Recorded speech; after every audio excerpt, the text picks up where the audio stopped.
Hello and welcome back to the Motorsport Baithak podcast. I'm your host Didi, and joining me today once again is my friend and your co-host Vedant.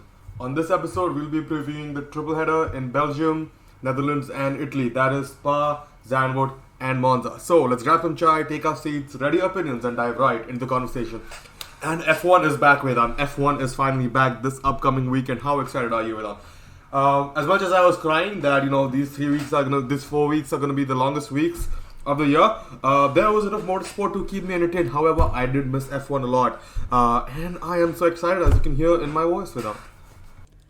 Yeah, see, had it been any other year till last year with the Mercedes domination, I would not have missed Formula One. But this season, we miss Formula One every single weekend. It's not there, and it's back with a triple header. In my opinion, one of the most exciting triple headers. Definitely my favorite triple header of the season. With two of my most favorite races on the calendar, Spa and Monza, and Zandvoort in between. And Zandvoort being a new circuit has a lot to offer. Now we did talk a lot about F1 during our mid-season Baithak. So I'm guessing there's not a lot to talk about today. However, there are some pressing points to discuss. The very first thing that I want to discuss before we head into the second half of the season is the fact that currently, Mercedes have a pace advantage over Red Bull going into the second half of the season. They have, I would even call, a mental or a sporting advantage, considering the fact that Red Bull have had two devastating races, being knocked out both in Silverstone and Hungary. And so Mercedes, in my opinion, do have the upper hand. And as we all know, Lewis does, come full force during the second half of the season. However, there is, an argument to be made that the fact that Lewis has resorted to sort of like mind games this season goes to show that what a level that Max has been performing on. And the very fact that Lewis has, I wouldn't say stooped down to a level, but is making use of tactics, such tactics as mind games like we saw in Hungary qualifying and then, back in Monaco. Just goes to show that maybe Lewis is feeling the pressure after all, and I think the war of words between Christian Horner and Toto Wolff is not really helping Max Verstappen stay focused in that Red Bull either. So I think Max Verstappen has still a lot of work to do. Definitely, he's been unlucky in the first half of the season, but at the end of 23 races at the end of the season, we'll be cheering for whoever is champion, regardless of how the season turns out to be. And what are your thoughts on that? Do you think Max or Lewis need to change the way they're approaching things? Because for all I know, Lewis might be just acting upon the lessons he learned in that 2016 season with Nico Rosberg as his teammate, and he's just coming out first and making it basically creating an advantage for himself using these tactics off the racetrack and on the racetrack per se. So there's something to be said in the way that you may think that Max might want to change his approach for the second half of the season if he wants to take the championship from Lewis Hamilton. Well, yeah, as you said, Mercedes do have an advantage as such, and Lewis Hamilton is performing at a very high level with all the the mental games that he's playing. But the very fact that Max Verstappen is only 8 points behind Lewis Hamilton, despite two heavy crashes. Two heavy crashes and that ruined race in Hungary. It just goes to show that Max Verstappen is performing at an extremely good level. And that is 25 points lost in those two crashes. And then another 10 almost points 75 points lost across, almost 75 points lost across three races, including Baku, Silverstone and Hungary. Exactly. So, it just goes to show that Max Verstappen is right there, and bar from any extreme circumstances like Baku and Hungary, this can be his chance. And definitely the title is going to the wire, and yeah, but going into especially Spa and Zandvoort, those are his two home races.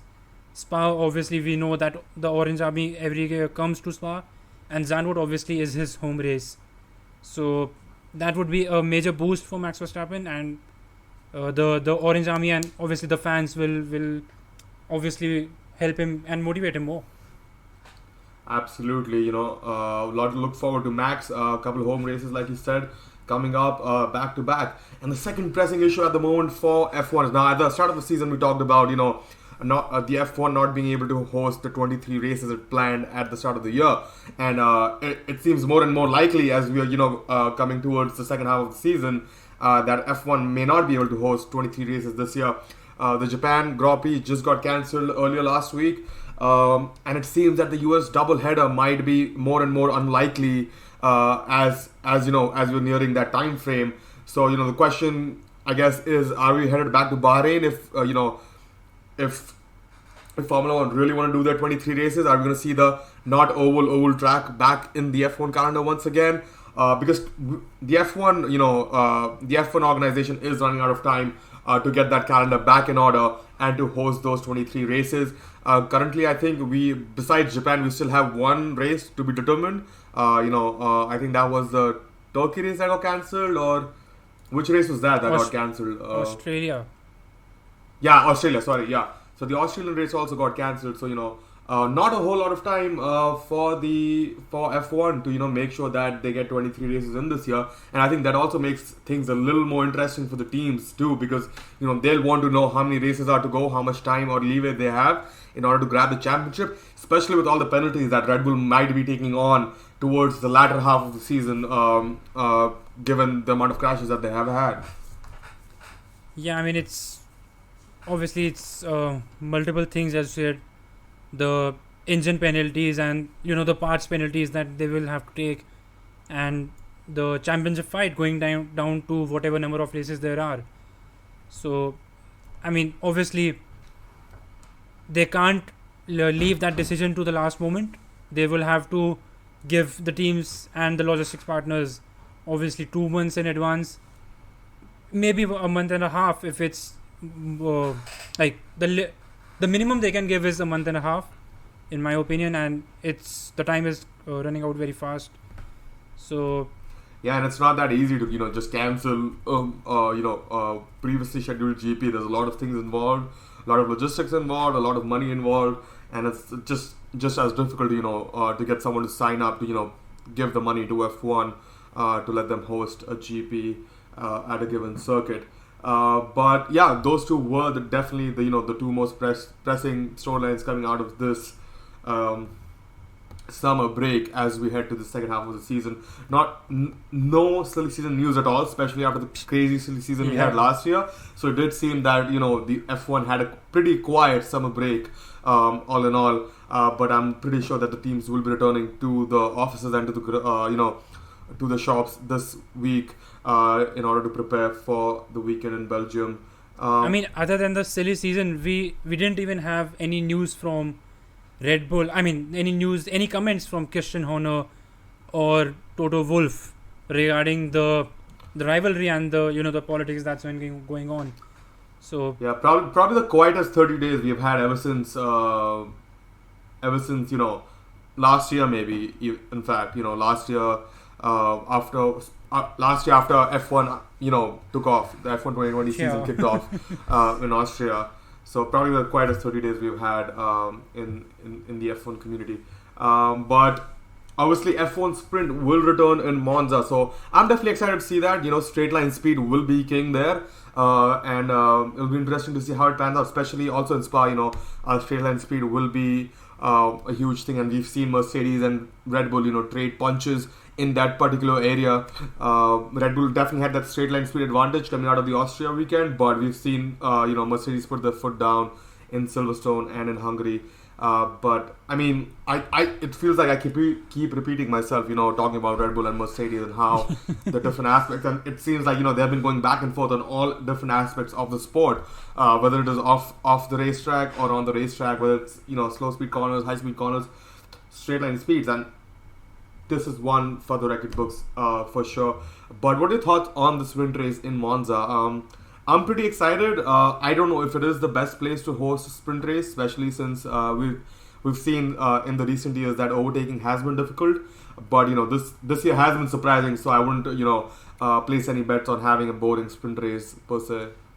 I mean, see, what we learned from the Silverstone sprint race is that people that go with the softer tire gamble might come out as winners. And as you said, overtaking has been difficult for the past few years in Monza. Drivers who qualify lower down the order in and around P8 and P12 in that region can definitely go for the softer tires, and like Fernando Alonso and Kimi Raikkonen and Esteban Ocon did in Silverstone. So I think in Silverstone people were skeptical about the fact that would the softer tires last, and I think the result there would certainly give more confidence to the teams to try softer tires, softer compounds. So yeah, I think that would be an interesting strategy. And Monza did give us a crazy race last year, if you remember, with Pierre Gasly taking the top honors and Carlos Sainz finishing in second place after Lewis Hamilton was handed a 10-second time penalty because of not obeying the flags and entering the pit lane when it was closed after Charles Leclerc crashed out. Now Charles Leclerc has had a roller coaster ride at Monza. I think his first year with Alfa Romeo there was nothing much to mention. He had like a decent race, I feel. I can't really recall, but first year with Ferrari, and he just blitzed it and won for the Tifosi after a long time. But last year he unfortunately crashed out coming out of the Parabolica chicane. But I mean, dude, the way this season has been, and especially the way the first half ended, it's just hard to imagine how things are going to go down. What I'm looking forward to, though, from these three races is how the F1 teams tackle the banking challenge in Zandvoort, and how that that changes the way the cars are set up, and what the drivers have to say, especially about racing around Zandvoort. I'm guessing from the feedback that we have had so far that there won't be much. It'll be more like Monaco, where qualifying will matter more. So let's see what kind of games Lewis and Max end up playing once again around that track. Yeah, I mean Zandvoort, obviously it's a new track and it's quite unique, as you said. So it's going to be quite a challenge. Obviously the teams would have done a lot of simulator work and a lot of simulator work, especially with Lewis Hamilton admitting that he has been doing simulator work this season, and Max Verstappen obviously doing simulator work a lot this season. So it won't be a surprise if they have they have already done a lot of simulator work for Zandvoort especially, and since it's a new circuit, and as overtaking would be at a premium, qualifying should be key, as you said. Absolutely. And talking about straight line speed at both Spa and Monza, don't count out McLaren after the straight line speed they showed in Austria. They must have worked over the summer break, and they might have some small updates that might just help them capitalize even more and come out with greater speed at Monza especially. So I wouldn't count McLaren out and Lando Norris out, especially out of the podium places for Monza in particular. But talking about Ferrari, Sainz came out saying that Ferrari's post-French GP tire fix was one of the most impressive things he's seen. And I think Charles Leclerc said in his interview at Hungary or Silverstone that Ferrari was still trying to study more of that issue and get on top of it so that it doesn't plague them throughout the second half of the season at any given point. So it'll be interesting to see how Ferrari comes out of the summer break. Definitely they had a great, the Ferrari as a company, as a racing team, they had a great Le Mans, I'd say, and a great weekend at DTM today. But let's see how it turns out for them. But talking about the Ferrari and McLaren battle, I think since Daniel Ricciardo has been, not performing so far this season, we have counted him out of the championship as such. But these three races, I think, could be very important for him, because McLaren and Daniel have said that they struggle most in slow speed corners and the rotation. And with Spa and Monza and Zandvoort itself being medium to high speed corners mostly, I think that should help Daniel Ricciardo a lot. And although Monza has like two heartbreaking zones. Yeah, it has the heartbreaking zones, but it's still one of the fastest circuits, right? The number of slow corners and the number of rotations he will have to make are quite less. And I mean, all he can do is, eat away points from Ferrari and aid Lando Norris and McLaren in that fight for P3 Yep. for both teams and constructor, the driver and constructor. And it'll be interesting to see if Carlos and, especially Charles Leclerc can take advantage of the Zandvoort circuit, where overtaking is said to be difficult because of the, width of the track and various other things. And if they can bag some, bag some good points and, extend their lead on McLaren, that'll be something to watch out for at Zandvoort. However, I'm guessing Lando Norris should have a healthy lead on both Ferraris at Spa and Monza, given the straight line speed that McLaren has. Now let's talk about Williams. Down the grid, Williams obviously finished on a high the first half of the season, and they'll be as hungry as ever to get a good points haul given a crazy race. And it'll be interesting to see if George Russell can return to his qualifying form like he was prior to Hungary. It was almost weird that it was the first time that George Russell didn't get out of Q1 but ended up getting points. Whereas every time he's qualified in Q3, he's finished just outside the points, as we saw in Austria a couple of times. So really interesting to see what they'll do. And Alfa Romeo, the Alfa Romeo technical director, I can't recall his name, but he came out and said that they keep making stupid mistakes, and it's not just the drivers who are at fault for not having a good points haul. It's the whole team that have had mistakes over the course of the season, which have rendered them to just get 3 points so far, and as I said, 7 points behind Williams. So it'll be interesting to see if they make some personal changes or some changes in the way they operate over the course of a race weekend. Another thing to look out for going into Spa will be the fact that the new pit stop rules will kick in, something that we almost forgot. They were supposed to kick in Hungary, that didn't happen. So we might see a few pit stop mishaps during the weekend in Spa, probably, as the teams adjust to maybe new equipment or new ways of going about things to do. So that'll be another interesting thing that might play a part. More than mishaps, I'm more excited or more looking forward to the penalties that would be given out, because it's a technical aspect, right? It's I mean, if they exceed the pit stop time limit, if they make a faster stop by a fraction of a second, they might get a 5-second penalty. So that would be pretty interesting. But yeah. Yeah, I'm also looking forward to see how the FIA exactly police this particular situation, because I don't know, because there hasn't been much news about it. I feel I don't know if the FIA have put their own sensors in there, like they have different sensors in the engine and across the car. I don't know if FIA is policing it through that, or if it's just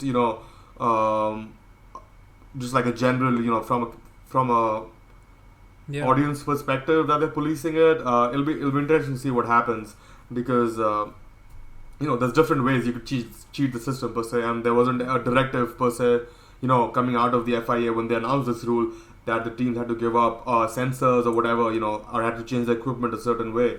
So that will be something to look out for. But that is all that I have about the F1 triple header coming up. Obviously we have W Series and F3 at Spa and Zandvoort, and then F2 will be back in Monza for what has been a thrilling season so far in that particular category. And it'll be lovely to see Jamie Chadwick and Alice Pal, go wheel to wheel for the championship in the W Series at Spa and Zandvoort once again. Yeah, absolutely. I mean, it's going to be exciting triple header.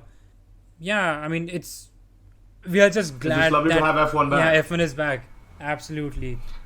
So absolutely. Well, Vedant, thank you for joining me once again today. And there will be a lot to talk about in the upcoming weeks. Besides Formula 1, there's a lot of racing that will be happening over the course of the next couple of weeks. MotoGP will be racing next weekend. I think we also have WRC, and then we'll probably have WRX back at some point too. And obviously the IndyCar season is coming to an end. I think we have another 3 races to go. Yeah. And then and that season is shaping up to be something too. Pato O'Ward is leading the championship by 10 points, I think. Alex Blow has not been able to score the points after the summer break, which has been sort of unfortunate for the championship, for the previous championship leader. And I'm really hoping to see Pato O'Ward personally take the championship away and get that McLaren drive at the end of the season at the Abu Dhabi test as promised by Zach Brown. He has already secured the test, I think, because he was supposed to take a podium. Yeah. So, but yeah, obviously, the win and then the F Formula One test would be great storyline, and especially Absolutely. with McLaren taking the majority stake in the team finally during the summer break and putting in that investment, so it would be great benefits during the season itself within 1 year. Absolutely. Yep, and Romain Grosjean did have a great debut at the short oval track. He had a couple moments where he came out of the pits and almost kissed the wall, and had to learn how to warm up his tires around an oval. But all in all, a great race, and I think he came away with some good points at the end of the day. So good stuff from Romain. It was lovely to see him out there once again. Thank you, Vedant, once again. There's definitely a lot of motorsport to talk about. So I'll catch you on the next one.